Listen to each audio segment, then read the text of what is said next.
in San Francisco. I know, I live there, on the tower. Seagulls, pigeons, but I like it. Yeah, we dig it the most. On the tower, I can see everything. Once in a while, I spy.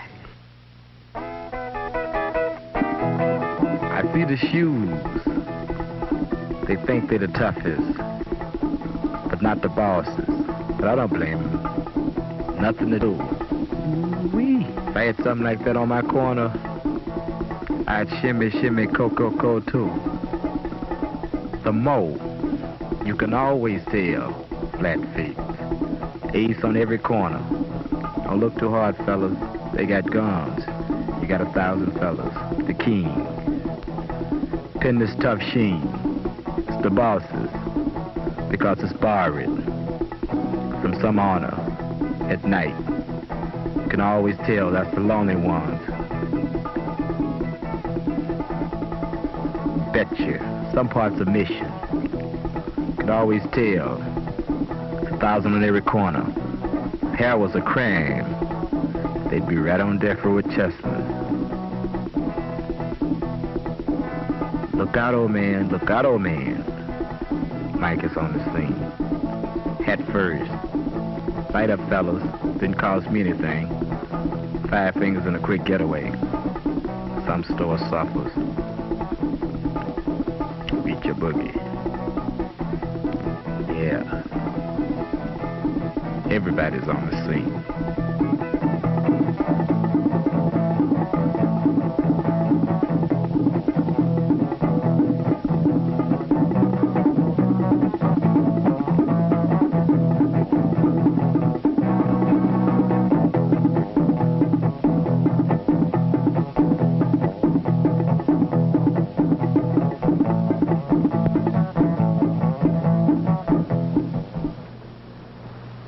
Stanley Mosk, Attorney General of the State of California. There is no one cause for juvenile delinquency, and therefore there is no one cure for juvenile delinquency. The elements that go to make up a fine young person in our society are generally threefold. First, loving parents. Secondly, intelligent teachers. And thirdly, a wholesome environment in which to grow up. But all too many of our young people today lack one, two, or even all three of these elements. And therefore, we have what we call juvenile delinquency. The community then has an obligation to provide those missing elements. When I speak of the community, I mean society generally, officially, and also private organizations which work in this field.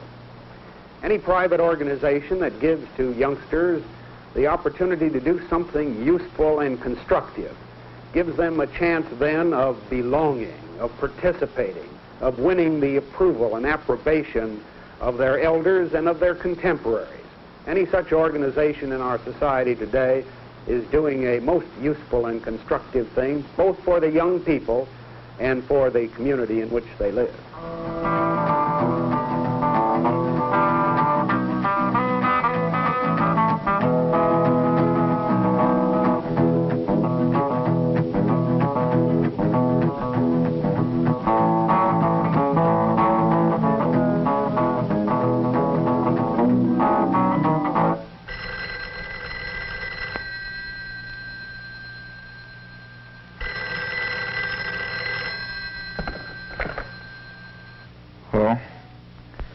Yeah. Hey, man, what time is it? 12 o'clock. What's early for? No, there's nothing doing today. Well, look, man, why don't you meet me down Hunts about 5 o'clock? Okay. Bye. Hey, mama, on the TV, rock. Come and love me, daddy, all night long, all night long. Hey, hey, all right.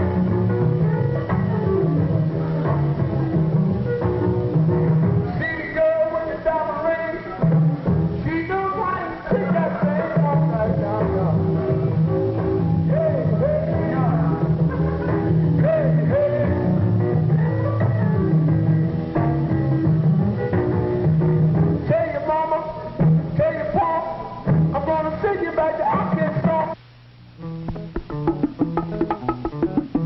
Well, back to the old plantation.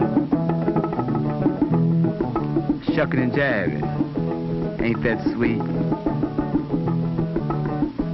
We'll show you how it's done. Always. Ain't that cold? We'll give you a little sample. He looked like Elvis before he went to service. Those are a couple of my good friends, they're squares. Looks like the fight of Patterson and Inglemob, but it's not. A left to the right, a left to the jaw, a right to the chin, a feet to the chest, a knife in his back, brass knuckle on his head. Someone is on the ground, someone is on the ground. I think it's the referee. No, it's not. It's an officer. Don't get panicked, ladies, don't get panicked, ladies.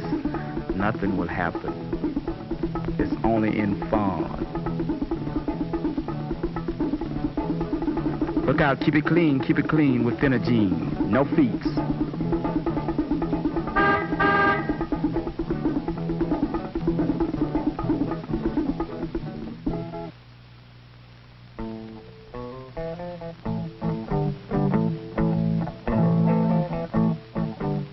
What? No job?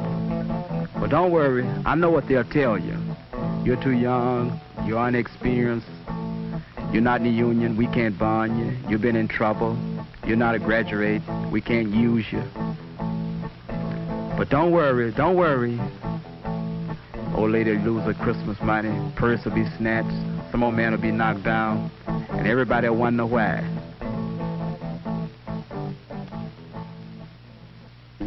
So like people, but if they don't see you fight, it's hearsay. That's what they believe it because you're in a club and you wearing a club jacket. That's what you're a thug right away to the public then.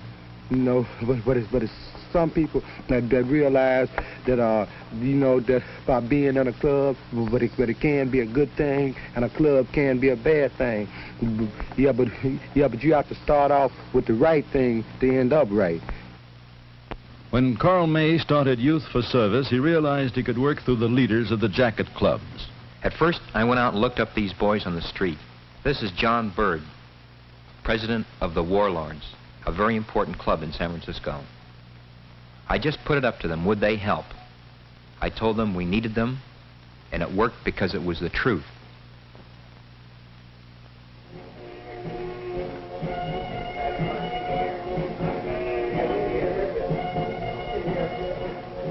Hello, gentlemen. I'm Carl May. I'm with the organization. You ever heard of Youth for Service? You know, this is the organization with all the clubs in it, you know, the Warlords and the Sheiks and the Turbans and the Timers and the Aces and the Ravens. Oh, is this constable has all the clubs all together? Yeah, that's it. Yeah. We'd like to have you guys in. And one of the reasons that we started a council and started Youth for Service is to help out people, old people, sick people, handicapped people. Go in there and do painting jobs for them or carpenter work and clean up their places when they need help. And we've got a family now that needs some help, and we want to go there next week, next Saturday. So what do you say? Yeah, what are we doing next Saturday? You guys want to go? Will you guys go? Huh? Where's that? Oh, it's over on Potrero Hill. How are we going to get over here? Well, I'll tell you, we'll pick you up in the morning.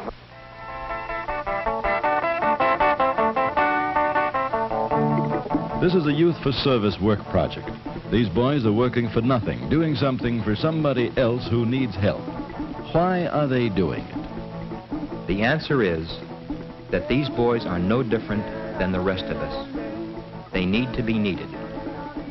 They may have had less chance than most of us to relate constructively to the community. They need the opportunity to work for status and recognition. In Youth for Service, we take them as they come. We do not judge them for anything they may have done or failed to do in the past. We do not excommunicate them if they fail to live up to our standards of work or conduct. What we do is accept them as individuals and put them to work. We ask them for help, and who can resist that?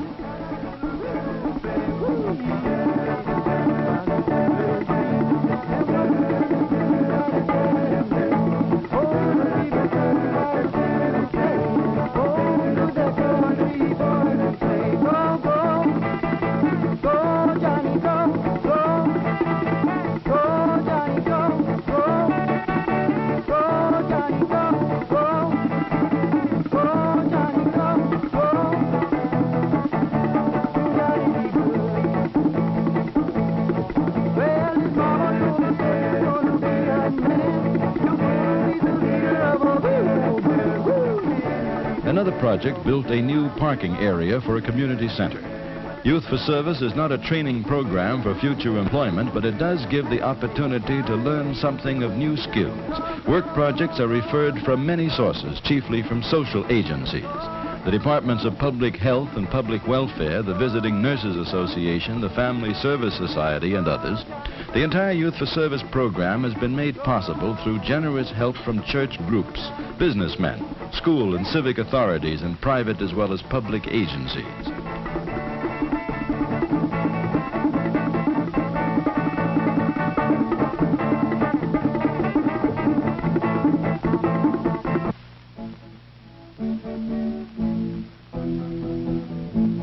The Boys of Youth for Service have helped many elderly and handicapped people with home chores and repairs they cannot manage themselves. When this project started, I figured that if what I believed is true, then people who have known bitterness and despair and frustration will have every bit as much human understanding as the most enlightened people, the supposedly enlightened people that there were around.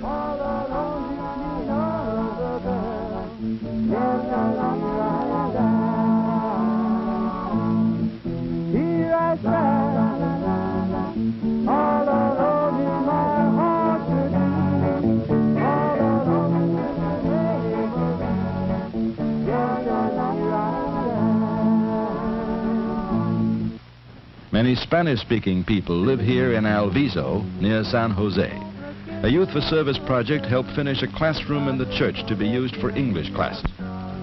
Sure, the boys mess up on a lot of things when they're on their own, but they get something done, and what they do is their achievement. They can learn from it and be proud of it. Adult control or adult guidance really means the imposition of authority, and that would kill the whole idea. The boys know that this is their program and that it's in their hands, not ours. They respond to that. You know, you can ask a person to do something and you'll see a difference in the work. Because if you ask me to do it, I'll do a better job. I'll do anything if somebody asks me. But if you say, do this, do that, if you don't do it, well, you better do it, well, I just won't do it. And I want to see what somebody's going to do if I don't do it.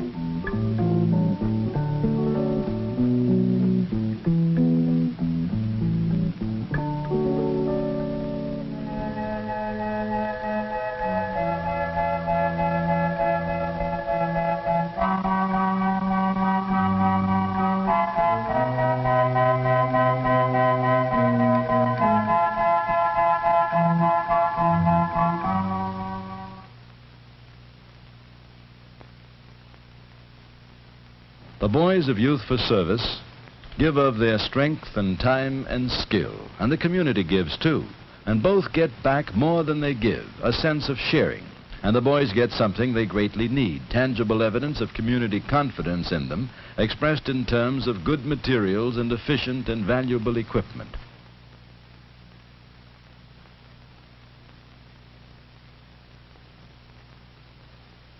And a good lunch on the job is a pretty well understood form of moral support also. The word is recognition. The Boys of Youth for Service work hard without pay. Most of them have very little themselves, yet they volunteer repeatedly to help other people in need. Recognition and community support become very important to maintain morale. A little publicity for work well done is small payment by the community for services generously given. A party was organized to celebrate the first 100 work projects completed. In spite of some initial opposition concerning law and order, the party did go off quite smoothly after all, enjoyed by several hundred Youth for Service participants and their dates.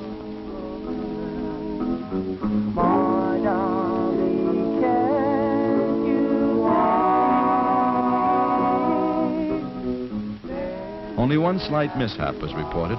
A policeman somehow lost his badge.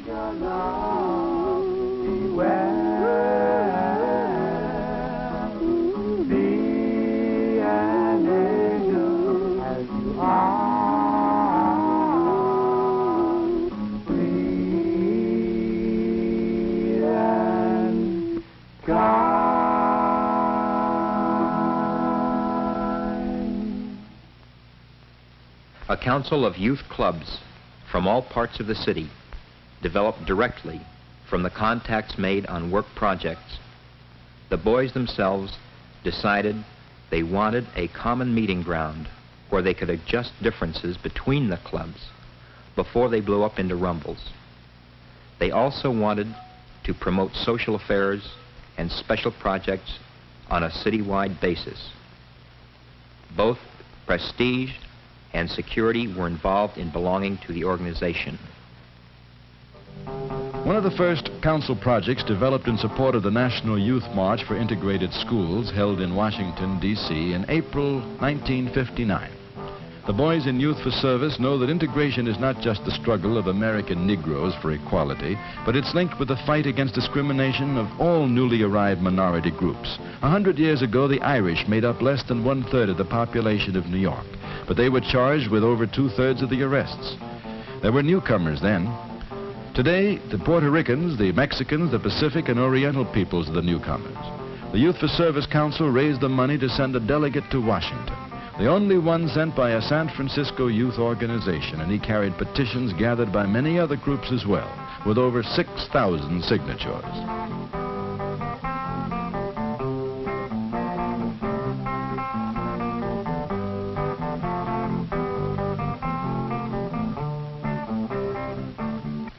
And still in America, some people are treated like newcomers in their own native country. We call them Indians. This is the Laytonville Rancheria of the Pomo Indian tribe in the Redwood Forests, 100 miles north of San Francisco. One of the largest Youth for Service projects was the building of a bridge across a riverbed on this reservation to give the Indians access to a large section of their land previously cut off during the rainy season.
A lot of people get confused about this Youth for Service thing. They tend to lump people into categories or groups. There are people who think of Youth for Service as a youth-serving agency purely in terms of juvenile delinquency prevention. Well, if it works that way, that's fine. But that's not our primary focus. That's not what we're here for. Accepting individuals, that's what makes the whole thing meaningful. When it comes right down to it, we have no political axe to grind, no religious axe to grind, no social axe, or anything except that we are trying to reconcile differences between people. And that's what this whole project is about. Reconciling differences, as well as doing something useful.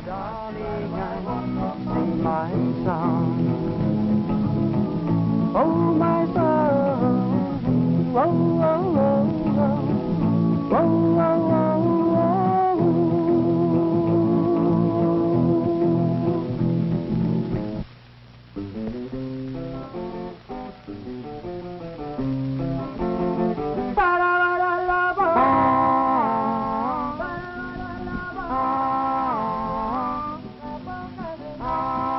We have a choice in dealing with these boys of continuing the old community policy of suspicion, surveillance, rejection, and with the usual results. Or we can take a new look at them and our own attitudes and start to assume our just obligation as citizens in helping them achieve recognition and responsibility in the community. Youth for Service offers one way to work toward this end.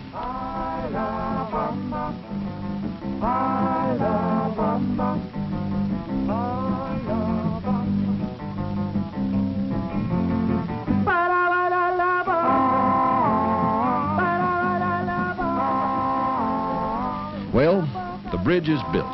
Youth for Service. Nobody, least of all the friends, thinks this program is a cure-all for anything. If it does mean something, it'll be what the boys make it mean, with our help.